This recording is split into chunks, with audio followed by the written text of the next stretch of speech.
It's an industry that I generally love. I have a passion for. I eat, sleep, I live for fitness. No, you need to be obsessed.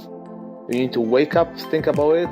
You need to go to bed, think about your clients, think about your progress, think about what you can do better. Genuinely, just be patient and take your time. That is you've got to take it all in the right steps. You've got to nail what you do in person before you go online. I don't like to talk about fear. The fears is usually something that makes your worries real.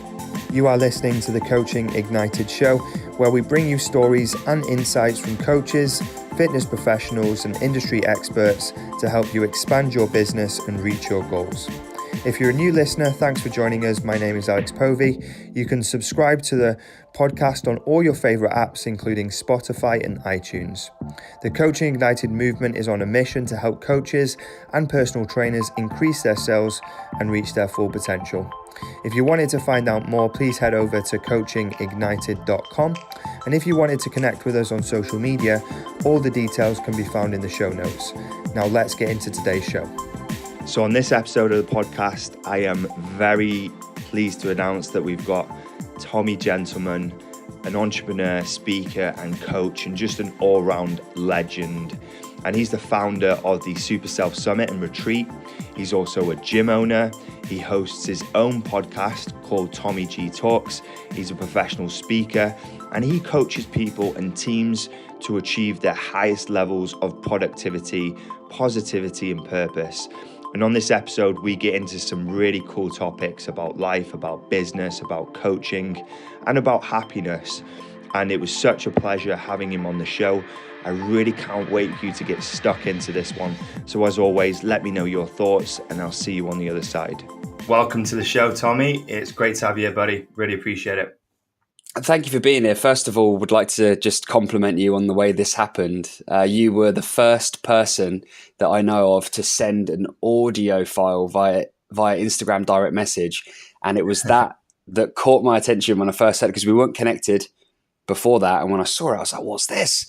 And I pressed it and it was a relatively new feature. And then hearing your voice and I thought, you know what, fair play. Let's get something going here. Turns out we've probably got a lot in common, but we haven't really had much of a chat. So I'm looking forward to seeing what happens here. Love that, man. You got to be bold sometimes. And I love to jump on the back of new features. And it's nice to be able to give someone a personal touch, right? Anyone can send a message. And that's kind of why I wanted to do it and just show you how much I really did want to get you on the podcast. So great to connect. I really appreciate you being here. There's lots of stuff that we can talk about. You're an award-winning entrepreneur, the founder of Super Self Summit. You've got a gym. You host a podcast. You're a professional speaker. Where do we start? How did it start for you? How did you get into all this stuff? It was year 10, and so it all happened at the same kind of time. The seed was planted in year 10. Would have been 14, maybe 15. And it was this PE course I took, which was a sports leader thing. And I remember taking this circuit and the PE teacher just pulled me to the side and went, "You're really good at this." He said, "You should consider doing something like this when you're older." And my mum's in the fitness industry. She's been in the fitness industry for over 30 years, but it never really clicked that I could do something. At the same kind of time, they had the whole, hey, who wants to speak at the end of year assembly thing? And I put my hand up to talk about this trip we had to Germany. And I really enjoyed speaking, in front of all the other students. And I guess a couple of seeds were planted back then, which have just grown into what it is now. And it's been a 15, 16 year journey since. A lot's happened, a lot of really exciting, cool stuff, a lot of tough stuff as well, which I'm sure anyone who's done anything has had their fair share. But yeah, it's been awesome. I love what I do. So you've got a gym, right, which you're in now. How did that come to? Indeed. How did that start? Where did that idea come from? And why did you want to open a gym? At the beginning, it was a fantasy. I never thought I'd be able to. And being in the fitness industry from professionally since the age of, I think, 18, just about 18, it was imagine, you think ahead. You're imagine what it would be like to have your own place. And probably a lot of your listeners now are thinking that that's something that they'd like to do. Now, I'm not blowing smoke up my own arse here, but when I opened the PT studio, which opened in 2009, there wasn't PT studios. That didn't a normal thing. Now it's accessible for a trainer or a group of trainers to go and open their own facility. The gym seemed like a million miles away. Even though I'd done the PT studio, I thought there's no way I'm going to be able to do that. I didn't know anything about like the economy of business in that scale. I didn't really understand like the commitments financially and how to organize the thing itself. But I kind of just thought, I'm just going to go for it. And I know it sounds like a really kind of sort of watered down answer, but I just thought, you know, I'd love to do that. I don't know how I'm going to do it, but I'm just going to go for it. And I just sort of went one step at a time and kept doing that for a year. And before I knew it, I was holding the keys to the gym. Now, it was really hard. It was a complicated, hard process that if I thought about doing it now at 30 years old, I'd probably consider it or not do it, not jump straight in. I was so young and naive. I thought, you know what, I'm just going to go for this. And it worked out in the end. I fucking love that, because it's kind of like the law of attraction, right? You can think, but unless you actually do and take action and just go for it, like you said, yeah, nothing ever happens, right? And all you did was get the balls and just do it, and it happened, and you've created what you've created. What were the challenges when you first started setting it up? Because you said it was hard, right? Well, what were the challenges? Yeah. I mean, first of all, we had to find a premises. And I kind of knew what I wanted to create. I knew what the vision was, and I knew what it would feel like, but I didn't know what it would look like. And so when we found this unit that seemed to be perfect, there were then hoops to jump through regarding like change of use, which you should absolutely do. Like anyone who goes in and starts a PT studio or fitness facility and they don't play by the rules, I've got no time for you at all, because of how long this took me and how stressful it was. And, you know, we're always doing things properly. Had to get change of use on the unit. Things like business rates, which seems like a simple thing, but I didn't know about business rates. I just thought you paid your rent and that was it. And all of a sudden the council was saying, right, you owe us 12 grand. I'm like, oh, okay. So I was really naive to those sorts of things. We also had like the music licenses that we had to pay for, that they came over and said, oh, by the way, you should have paid these last year as well. So here's a double whammy. And these are all things that at this present time in my life, I'm proud of, because we pay our way. The business is set up to be legit, and it's a fully fledged gym. We serve health and fitness in the local community, and we do it properly. And we're good at it. We've got great people here. But the biggest challenge of all was being 21 years old and having this sudden realization that most people, I had funding that was there for me. My granddad said he was going to give me some money, and literally within the process of opening the gym, he passed away. So it was like blessed with the money, but didn't kind of expect it to happen that way. So I was like ready to go to the banks. I was ready to do everything that way. I put my own money in, and then I put my inheritance money in. And I had this moment, Alex, where I was like, do you know what? I could put this on a house, and I could buy a decent car, and I could set myself up in a really safe and logical way here for my future. But then I was like, but the long-term plan, if this gym works, then in 10 years' time, I'll be in a way better place. I'll have a whole world of opportunities in front of me, and I'll still be able to put a deposit on a house. I'll be able to get a bigger, better, or not necessarily bigger, but a better house. Mm-hmm. I'll be able to get a more comfortable living environment. So the hardest thing was being able to look at the money that I had to pay. I also had to sign myself as a guarantor. So, the estate agent that was dealing with it, then they're looking at me at 21 and they're going, well, you've got no experience. You don't know your ass from your elbow in business. So why should we trust you, mate, with this lease? And they made me sign a form that basically said, should anything happen, they come to me personally. And they find whatever they can find in my personal life to take that value, that money back.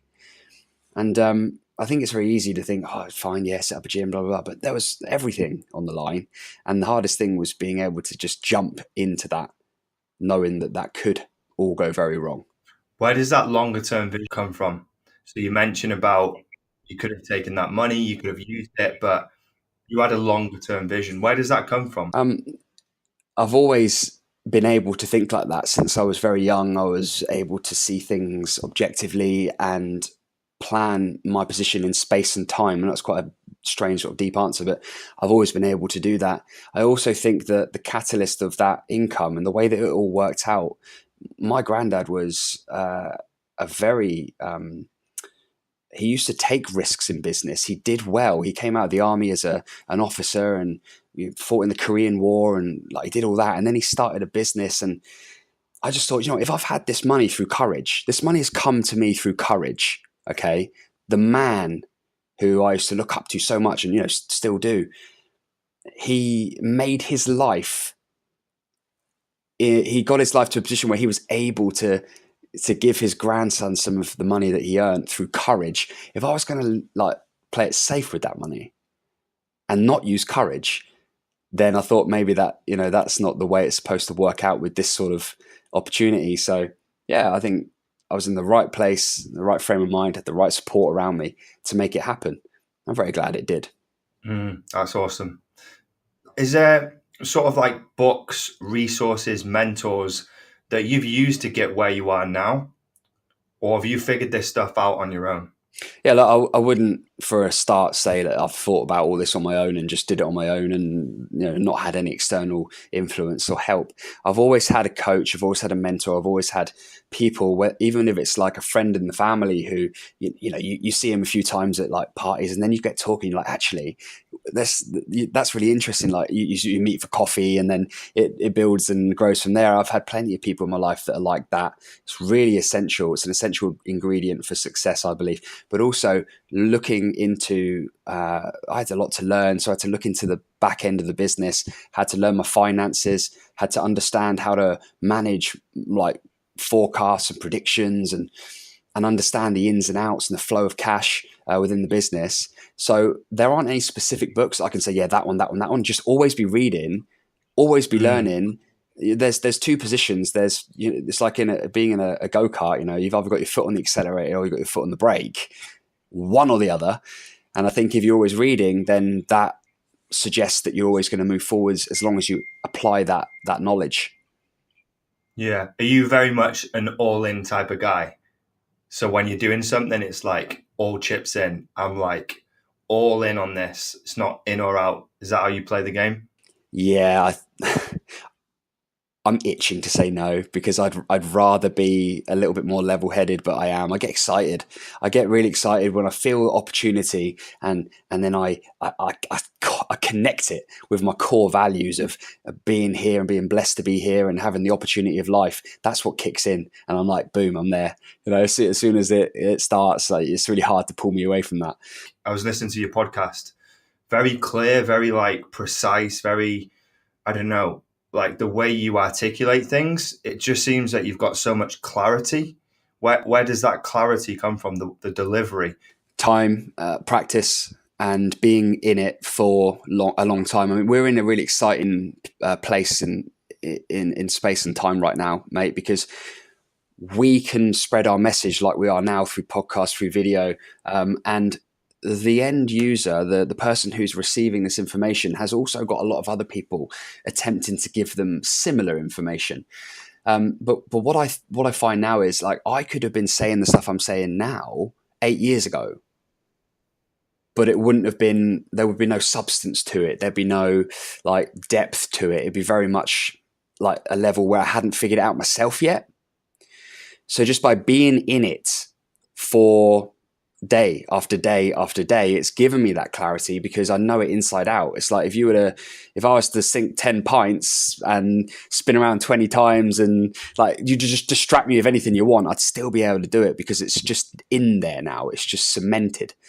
So that's what gives me the ability to do that. I think the only other person that could probably do it in a similar way is someone who was really good at acting, but that's not the case. I've been here pushing myself for pretty much a decade. It's just not that it wasn't as fashionable 8-10 years ago. I had a podcast like going on at the same time, but it wasn't the right time. It wasn't culturally relevant. So I'm very grateful that I can do this now and share things with you and other people that I speak to on similar platforms. and be able to, jam with people to help spread the message, because we can. And hopefully the trainers out there, especially like the PTs that are listening to this, you guys have to stay focused. There's so many distractions out there. And like, one thing that I would really want to get across today, if you are a PT, especially if you're new, is please just stick to the basics before you try and get too fancy with doing online courses and online plans. And I think sometimes we put these things in the link in our bio and all that. I think sometimes we do these things because we feel like we need to, because we're comparing ourselves to people, our peers in the industry. But that's not who it's about. It's about the person who's there at home right now, looking in the mirror, pinching their belly fat, going, I just need help. They're the ones that you want to be able to connect with, and the ones that are local to you, especially, because that's where your bread and butter money comes from. Yeah, I totally agree. What is your core message then? So how do you live your life, and what is it that you're always trying to get across to people? Because you mix in all these circles. You've got your training company, your Super Self Summit and retreats. Like, what is the message? What is your core thing that you're always trying to get across to people? Just to hit the highest possible potential within yourself. And that means in health, that means in your relationships, that means in your career, everything. And what we do is we get bogged down with stress and distraction, and then our self-confidence starts to diminish, and we find ourselves in this position where we feel like there's more. We feel like we can do more, but for whatever reason, we're scared to. We're a bit caged towards things. We don't trust as much. We don't use our imagination as much. So my core message is, I call it Super Self, but that's just an arrangement of letters. What it stands for is to do more, to become a better individual. Now, better is defined by the person, but I know that when people are that version of themselves, they're a better mum, they're a better dad, they're a better sister, they're a better brother, they're a better friend, they're a better neighbor, better colleague, better lover, and all these things, all these roles that we play, it creates a ripple effect. The more people that are doing this, and we do this with what we do, and the trainers listen to this, do that every single day, day in, day out, we're changing the amount of positive energy in the world. So like, we've got a choice, and that's what we're doing, because we feel passionate about it, which is an amazing thing. Now, that's where I come from, and that's probably the most sort of convoluted way of explaining it that I've ever done. But I felt that I needed to kind of elaborate it differently, because I think it's very easy for me to say, like, people to be fitter and healthier and more confident and happy. But I think it's more than that. It's this accumulation of everything, and it all comes out when you hit that potential that you've got. Every single person has it. Every single person has a potential, but it gets suppressed by stress and everyday stuff. And a human brain remembers pain. So if someone says something one day, or you're picked on at school, or you like fucked up once, it stops you from doing similar things again, which is where I come in, where other people come in to say, look, you can do it. This is how. Love it. So how did the Super Self Summit come about, and what happens at these events? If I was coming to the event, what experience would I receive at these events? Good question. Yeah, we do 2 days of personal development. It's all centered around health and well-being. It's a multi-speaker event, so you'll hear from me like 3 or 4 times throughout the weekend on stage. We'll also have different professionals from different lines of nutrition, exercise, mindset, personal development. Like, we've had in the last 3 events, where people like Ben Coomber, so he's actually coming back again in June. We have had Rhiannon Lambert, who's a really high regarded nutritionist, Mel Wells, Callum Best. So we've had some people who are relatively well known. And we also got some great ground level coaches that are just doing their best every day, day in, day out, to help people to live that healthier and happier life. The actual 2-day event itself, it's all in one room. So there's one stage, there's a timetable of speakers. Everyone's really engrossed in it, immersed in the process. And as a result, when they leave, they become inspired. They go back to their everyday life with a few new ideas, and we can start that ripple effect.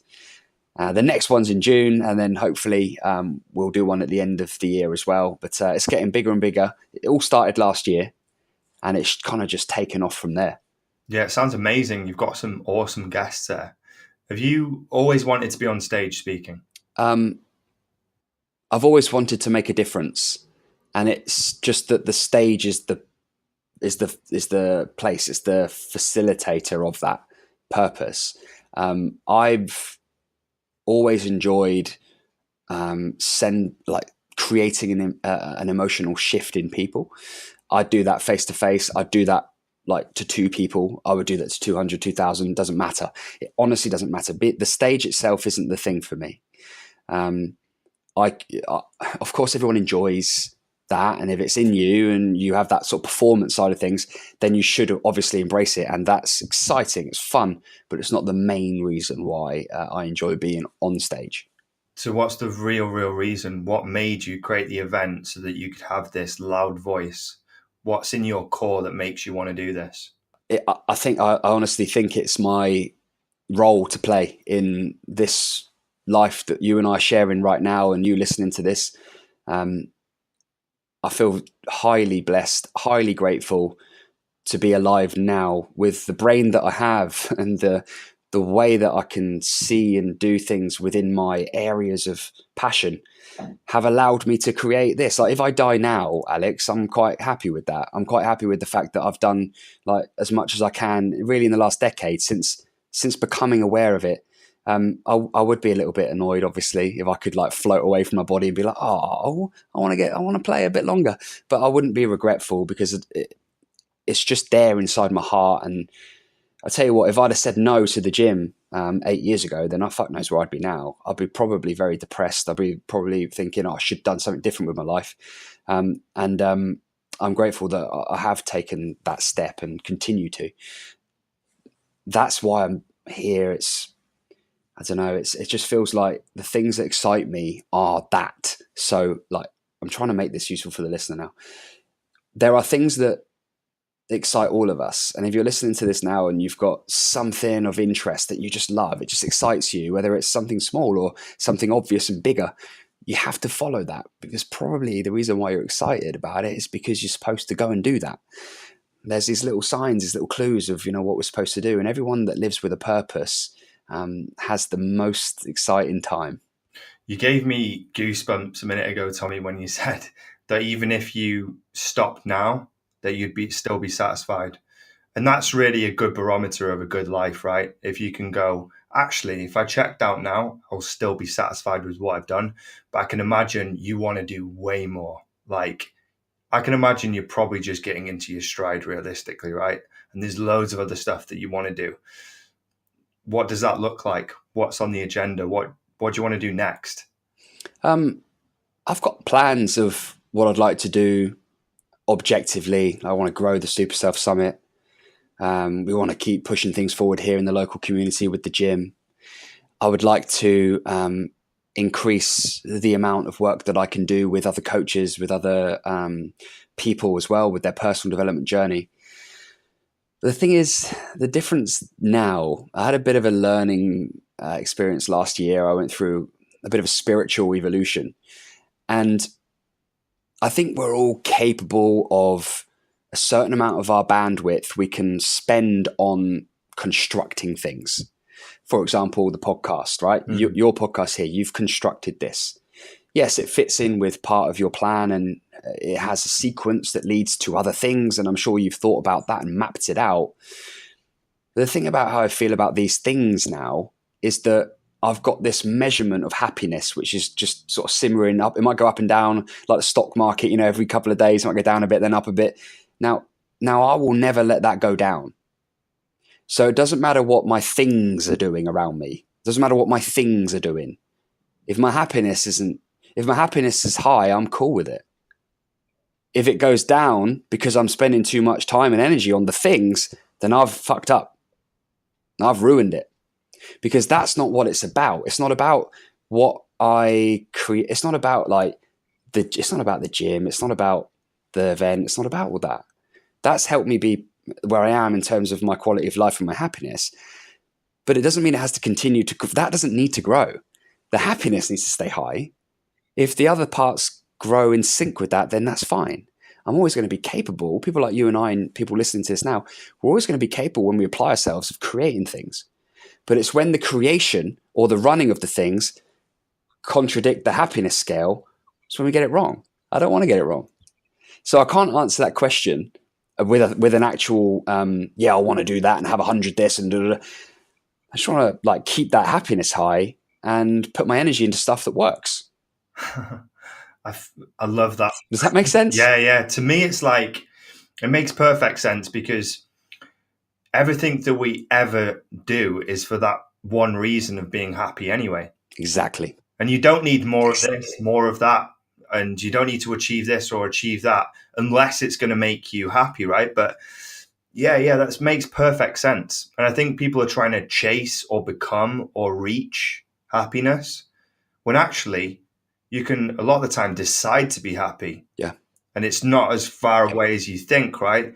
It's a conscious choice sometimes. Obviously, environment, your financial stability, your health are going to have an effect on those things. But how the fuck do you maintain that happiness then without always wanting to consume, grow, and progress? Because those things add to happiness, right?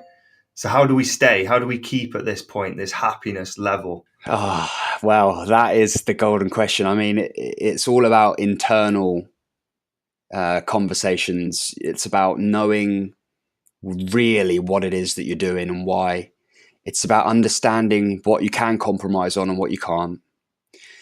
And I think sometimes it takes us to have a real significant win to actually be able to question it. Like the second Super Self Summit was my big move. I was like, this is it. This is who I've been building. Like, this is the identity that I've been building for 10 years. I want to be this guy. There's a video of me in 2011. I'm talking about starting the gym and I'm like, oh, I'm scared because of the money and like it's a big thing and it's a scary move. But I'm like, I want to do the gym and then I want to be a coach and a speaker after that. I actually said that in 2011. So I've been building to this point for a long time. And now I'm like, I've done it. And actually I looked around me and was like, I don't feel very good.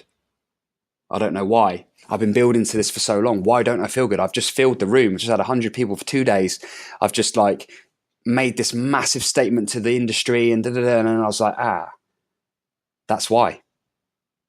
Because I was doing it to prove something.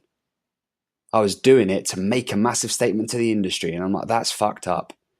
That's not why you should be doing it. And although it was only 3% maybe off where I should have been, or 3 degrees out, when you're playing at that level and you do something that you've always wanted to do, and then all of a sudden you're like, nah, I feel really weird. I had to go camping on my own. Like, honestly, I had to go in a tent and go camping on my own. I felt so weird. I felt so lost and confused. I'm like, I've done it. By definition, I should be fucking happy right now, but I'm not. So I had to figure out what it was, what was missing. And I see a lot of PTs that do this. A lot of PTs, they've always wanted to be a PT. It's like their dream. Maybe they like 5 years ago saw their mate do it and they're like, fucking hell, I wish I could do that. And then one day they had the nuts to go and hand their notice in and go and qualify and be a PT. Then 3 years in, they're like, hang on.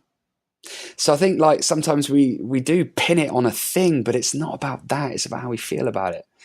And when we do things for the real right reasons, that's when we continue to be happy. I wasn't doing it for the right reason. There's no other way to explain it. Did you enjoy the process more than the destination? I did enjoy the process because it continued. The destination wasn't the destination. I thought it was, and it sent me into this. No, because it wasn't the destination that you thought it was going to be, right? And when you got there, you were like, is this it? It's kind of like Gary Vee buying the New York Jets, right? He talks about it, but he's scared about achieving it because he'll feel like he's accomplished his life's work. And then what the fuck will he do next? Yeah. It's kind of like Tyson Fury. Tyson Fury beat Klitschko, and then look what happened to Tyson Fury.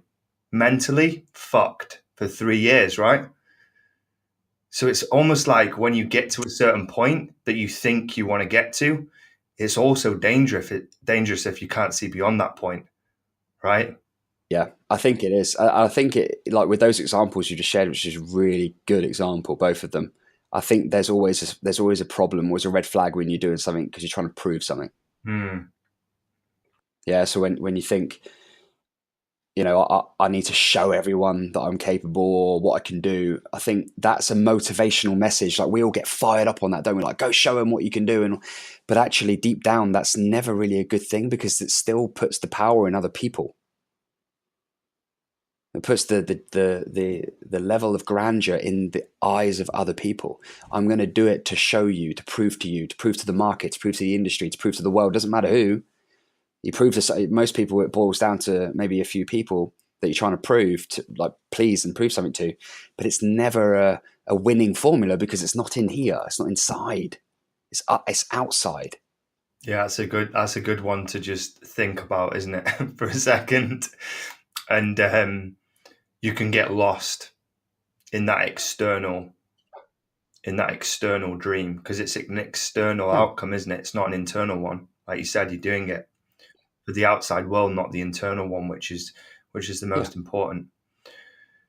So your podcast, you've rebranded it. Let's talk about yours. Yes. Tommy G podcast. That's right. Why did you change the name of it, and what's it all about now? Like, what's the messaging? Yeah, I changed the name because I felt like I'd evolved, and I wanted to talk true to the nature of my everyday life. So previously I would have focused more on health and positivity, a bit of motivation, but actually I understand those topics much deeper now, and I feel like I can share much more and I can interview different people and also bring in business into the mix as well because I'm passionate about business. I think maybe I shied away from it because I didn't want people to think, again, other people didn't want people to think, oh, who are you to talk about that? Or I'm like, actually, you know what? I just enjoy like the topics of leadership. I enjoy the topics of marketing and sales and language communication. So I want to be able to embrace that and give that to my audience. If people don't want to listen to that episode, that's fine. They can skip along and there'll be something else about health and mindset.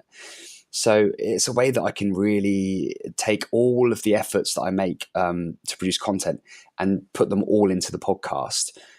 So any video that I make, I can strip the audio down. I can put it into the podcast now. No questions asked. It's just me. That's why it's called Tommy G Talks now, because it's a representation of everything I do and everything that I'm about, rather than trying, again, just like play the game and call it. It used to be called the Super Self Podcast, but it wasn't like. It worked for the time that I had it for, but I felt like now it was time to change it. And rather than just starting again and losing all the traction, I just rebranded it, and it's nice. I feel like it's a new canvas to create on, which is exciting. Yeah, it's fresh. I listened to the. I think you published the first one under the new branding. Yes, and yeah, really good, guys. If you're listening to this, go check it out. It's very nourishing. That's how I describe it. Oh, thank you. It was I don't know, it was like a very nourishing message, right? Very clear, very concise, very easy to digest. And I really like that. I want to ask you about last year, because I like to reflect at the end of each year rather than just plan ahead, which most people do, right? They get to the end of the year, they draw a line through last year, and then they go, okay, I've got a fresh year. But then they make the same mistakes, or they just forget about the last one and it just gets buried in the dust. But I think the year that you've just been through is probably the most important one, because you can really reflect on some of the things that didn't go so well to make sure that you don't make those same mistakes going into the next one.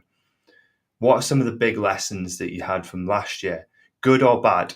Some of the things you've learned, or some of the things that you've taken with you to make you better this year? So I can give you two. One that I'm going to be taking with me every single day of my life and doing my best to adhere to. I'm not perfect. No one is. So some days I miss the ball on this. I'm doing my best, and I'll continue to do my best and improve the skill. That's to speak when I feel that little pull of coincidence. It served me so well last year. And this is something that I learned going through a bit of a spiritual evolution, as I said earlier in the podcast. For example, if someone says something to me or I overhear something, then I used to be like, oh no, don't get involved, leave it. But I've noticed that when I hear it and I think, oh, that's weird, because I was just thinking about that, or I was just over there, or to just speak it and be like, hey, did you just say that you were doing this thing? I've just literally been over there and I saw this thing and I don't know, it might help. Oh, thanks. And those moments there create amazing twists and turns in life. And knowing that you can do that, but you're shutting it off because you're scared, or I don't want to get involved, or no, I don't want, and having these negative opinions about what could happen. It's something that I've promised myself to do because it served me really well last year. Now, on the flip side, something that I've learned that I'm going to stop doing is worrying about a negative opinion on my art. So I consider content creation art now, right? I'm like, you and I are modern day artists. We're creating content, and it's just video or it's just audio. No, it's not. It's more than that. You can be so creative and use your words in a real profound way these days that it's art. And no one's ever been the best artist that they could be without having a few critics. And I think I've maybe played it safe a bit too long. I wouldn't have talked about the sort of things I've talked about with you today, no offense, but someone I don't really know that could now go and send this, like, you could frame this anyhow, any way, it's yours. You could say, hey, listen to the guy that opened the gym that's like now talking about this. What a weirdo. You could do that. But I trust that the art will, come out stronger if and when I don't care about that. So I guess it's the same as a PT not really caring if their post gets criticized on social media, or not really caring if the other trainer across the gym thinks it's crap or whatever. It doesn't matter. If it's you, it's you. It's art. Just got to stick to it. So I hope that answers the question. I think those two rules will serve me very well this year. It feels right. Fucking love it. Good. I'm glad. Honestly, because that was one of the big things for me last year, was what you said. The second point is letting go of people's opinions as well. And a big thing that helped me was realizing that most of the time they don't really give a fuck about me anyway. They care about themselves. But we hold ourselves in such high regard and think everyone's thinking about all our posts and all our content and critiquing it and giving them 1-star or 5-star ratings. But reality, they're really thinking about themselves most of the time. But if you just keep showing up and doing what you believe in, and you do it consistently, and you keep improving and putting stuff out there, then people will see the good side of what you're doing as well. And some people won't some people will disagree with what you say, but I think it's just as important to be a bit polarizing, because there's no point being in the middle. Nope. You either be one side or the other and stick to it, and don't try and seek acceptance from everyone, because you'll just end up being average anyway. Mate, that's massive. And do you know what, Alex? There's going to be a sort of second level to that what you're saying that's going to have to come out, because the danger now is that it's becoming such a slogan that it's up to people like you and I to actually set an example. It's very easy for people to hear the words, don't worry about what other people think. All right, cool, I won't. But to actually adopt that as a philosophy, it needs people to set an example. And so I'm promising myself to continue that. I'm not going to play that middle game any longer. And I know that's not what you're going to be doing either. I know that you're going to be doing this. And that's important, because even if you and I have 2 listeners, we're still making a difference. And if we can set an example, it's more powerful. 100%. And to anyone listening that's thinking about putting their message out there and they're not comfortable about doing it, you're not going to feel comfortable when you get started. I'm sure Tommy will agree. When you first started putting a camera in front of your face and you started speaking into it, you felt like an idiot and you felt stupid. You felt, what am I doing? I'll retake it. Get the perfect lighting, and only then will I post it.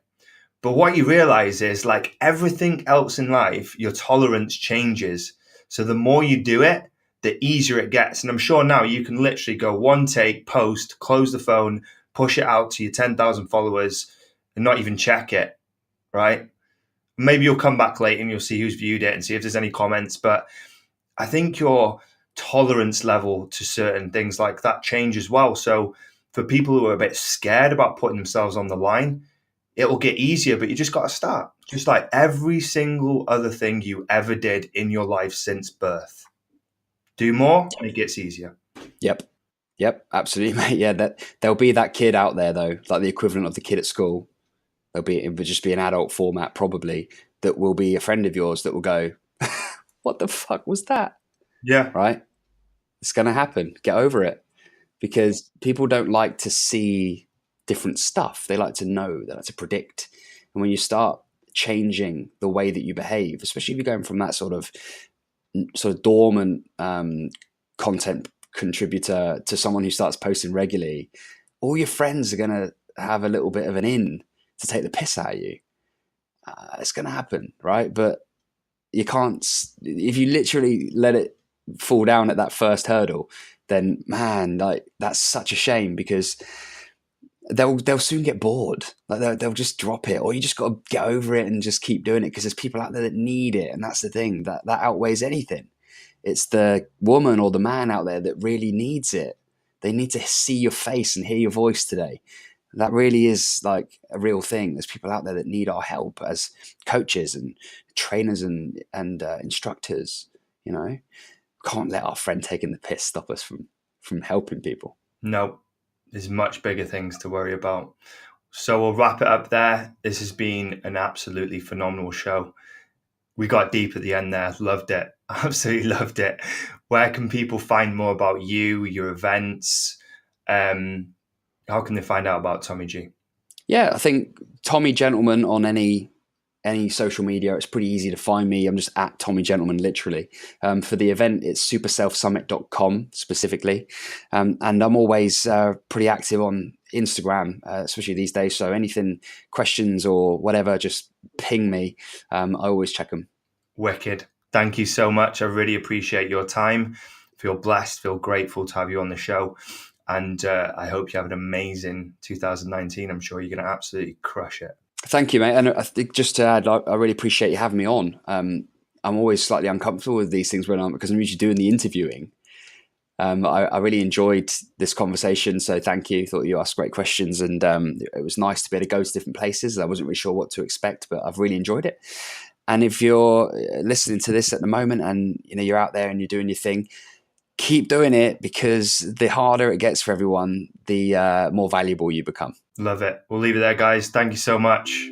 Speak soon, Tommy. Thank you. Thanks for tuning into the show. I hope you enjoyed it, guys. If you did, head over to your favorite app and leave us a short review. I'd really appreciate that. And if you wanted to learn more about our products and services, head over to coachingignited.com. And if you wanted an awesome website built for your coaching business, head over to our partner company, savectormedia.com. That's all from me. See you soon.